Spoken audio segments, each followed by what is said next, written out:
Bien, los efectos que generaría la reforma tributaria en las pymes han generado diversas críticas desde el Congreso, también desde distintos sectores. Entre los principales argumentos que se le aquejan son la falta de consideración a las pequeñas y medianas empresas, que actualmente generan cerca de un 80% del empleo en el país, las cuales, se dice, sufrirían endeudamientos debido al alza impositivo. Para conocer los efectos que tendría esta reforma en su ejecución, ya estamos a esta hora con José Miguel Guzmán, experto tributario y gerente general de Red Solución.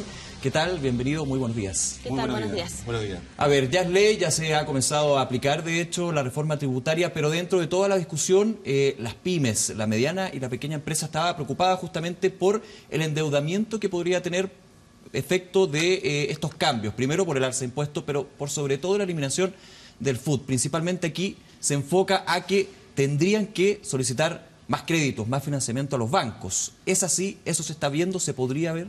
Sí, exactamente. Lo que pasa es que en base al nuevo reforma tributaria, el dueño de la empresa está obligado a tributar en el minuto de que la empresa obtiene su utilidad o ganancia. O sea, me explico. Si, por ejemplo, la empresa tiene una utilidad de 50, 40 millones de pesos, el empresario está obligado en ese minuto a declarar esos 40 o 50 millones de pesos. El 100% de la utilidad. El 100% de la utilidad. Entonces, ¿qué es lo que pasa? Que hay un tema de capital de trabajo. Que eso es un poco lo que la crítica que se hace o lo que se ha escuchado, lo que ha mencionado usted, en el sentido de que el capital de trabajo es lo que se le va a sacar a las pymes. En ese punto, una discusión intensa, pero que también desde el gobierno se descartó que se diera el problema. Se señalaba que durante los próximos 3 años iban a haber exenciones, iban a haber beneficios a nivel tributario justamente para que las pymes no llegaran a este problema, de alguna manera estar condenados a tener que financiarse a través exclusivamente de los bancos. No, efectivamente, hay beneficios bastante buenos respecto a la tributación de las pymes, que específicamente el artículo 14 ter, sin tecnicismo más que nada, efectivamente permite el 100% de la depreciación, ya, lo cual es bastante bueno, y una tributación en base a ingresos y egresos. Expliquemos esto de la depreciación, que a muchos no les quedó muy claro en la discusión. Ya, lo que pasa es que las pymes están obligadas al día de hoy, lo acogido al 14 ter, es una tributación en base a flujo de caja, llamémoslo así. O sea, todo lo que ingresa, pero efectivo, o sea, cash, y todo lo que se paga, ¿ya? No es un tema contable. Y esa es la base disponible y en base a eso tributan. Entonces, si yo compro una maquinaria, por ejemplo, durante el año, voy a poder 100% aprovechar ese gasto, claro, lo cual es bastante bueno. Pero ¿qué es lo que pasa? Que al fin de año, y si yo tengo otra utilidad, o una utilidad mayor o lo que sea, estoy obligado a retirar esa utilidad. Entonces, ¿qué es lo que pasa? Que genera un problema de capital de trabajo. O sea, yo no puedo suponer de que al 31 de diciembre todo lo que me quede en caja o en la última línea de balance lo vaya a retirar. Ahora, ¿cuál es el impacto que ustedes calculan va a tener esto en este año tributario, ¿no? Porque la reforma tributaria está comenzando a aplicarse, vamos a ver qué es lo que pasa durante los próximos meses. ¿Ustedes ya tienen proyectado un impacto que esto podría generar en las pymes? Mira, al día de hoy hay cerca de 85.000 pymes acogidas a ese artículo. Lo bueno de la reforma también es que amplía el espectro de empresas que se pueden incorporar. Antiguamente tú tenías que ser solamente sujeto a IVA y ahora es universal, o sea exento o efecto. Y se pretende un universo de 850.000 pymes, que ese sería más o menos como el mercado potencial. Pero así, impacto más específico, la verdad que no. Todavía no. No, todavía Ahora, no. Cuando se hablaba de que la reforma tributaria no iba a tocar a la clase media, de que no iba a tocar a las pequeñas y medianas empresas, ¿ustedes consideran que eso no es cierto?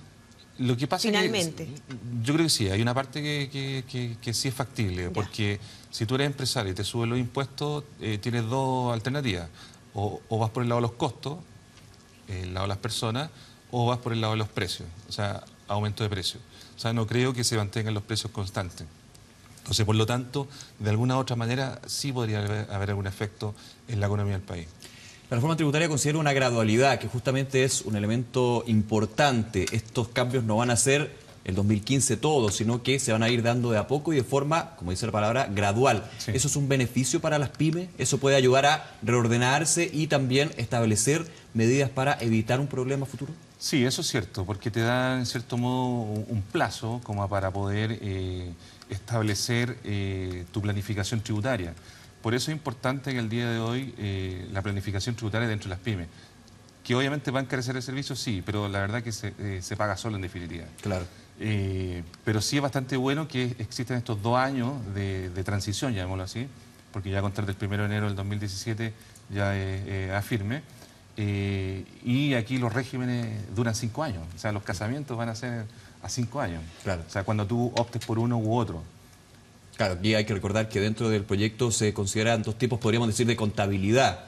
Sí. Que eso finalmente fue, y de hecho no estaba en el proyecto original, fue dentro del acuerdo al cual llegaron en la oposición con el gobierno.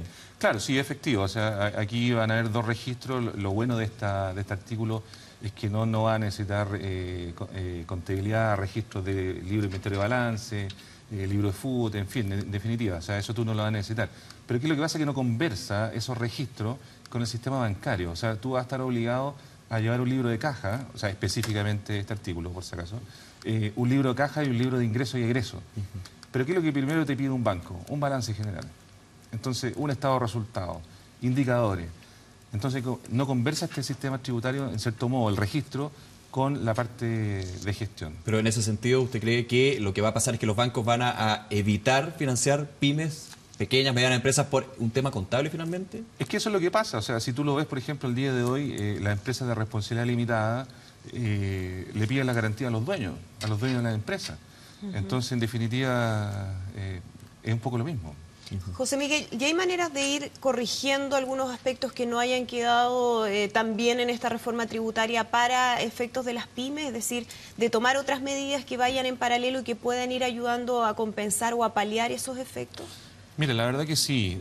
Si uno ve, por ejemplo, los otros 2 sistemas tributarios, que obviamente no son relacionados a las pymes, que es el sistema de renta atribuida y el sistema semi-integrado.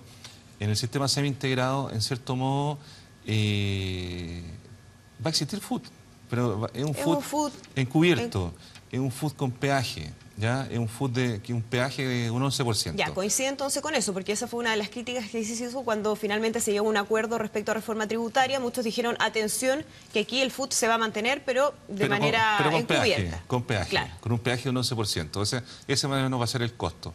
No obstante, la pyme no tiene ese beneficio, sino que el 100% de la utilidad va a tener que tributar. Bueno, yo traje aquí un ejercicio práctico. Lo que pasa es que específicamente este artículo 14.3, la pyme, va a poder estar exenta del pago de impuestos de primera categoría, ¿ya? O sea, ¿eso qué significa?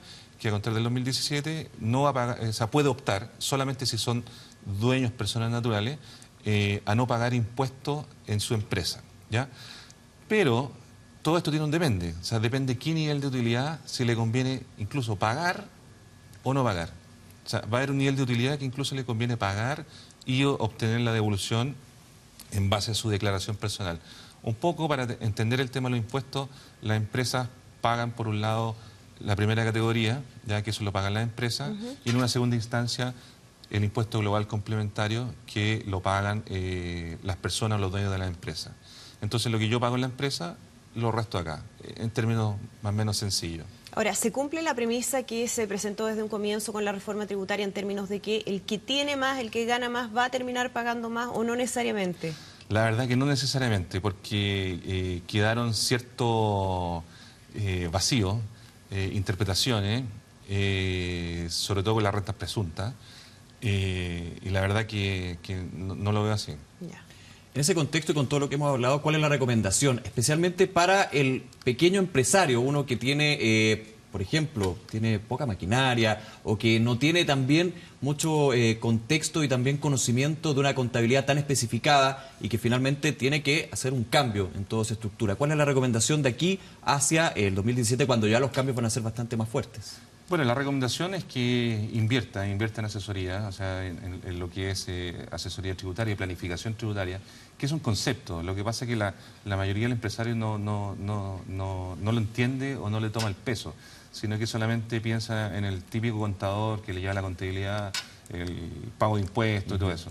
El tema tributario es mucho más amplio.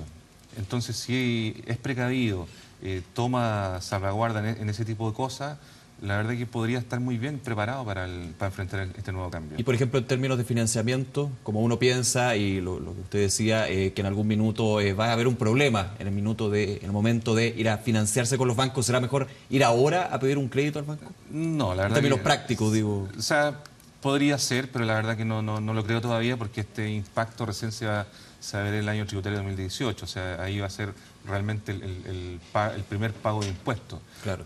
Pero efectivamente sí va a haber un tema de flujo de caja.